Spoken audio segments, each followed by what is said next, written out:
Deputy CM భట్టికి Harish Rao బహిరంగ లేఖకు సంబంధించిన breaking news మనం చూస్తున్నాం. పోలీస్ శాఖలో సమస్యలు పరిష్కరించాలని హరీష్ రావు ఆ లేఖలో కోరారు. లీవ్ బెనిఫిట్స్ నిధులు కొన్ని జిల్లాలకు ఇచ్చి మరికొన్ని జిల్లాలకు ఇవ్వకపోవడం అనేది బాధాకరమన్నారు ఆయన. 8 నెలలుగా లీవ్ బెనిఫిట్స్ పెండింగ్ లో పెట్టారని, పెట్రోల్ డీజిల్ బిల్లుల కోసం కూడా ఇబ్బందులు పడుతున్నారని, తక్షణమే ఆ పెండింగ్ బకాయిల్ని విడుదల చేయాలని ఆ లేఖలో కోరారు హరీష్ రావు.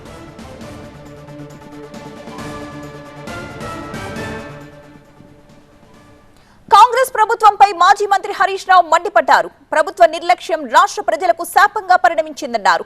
విష జ్వరాలతో రాష్ట్రం వణికిపోతున్న ప్రభుత్వానికి చీమ కుట్టినట్టయినా లేదు అన్నారు.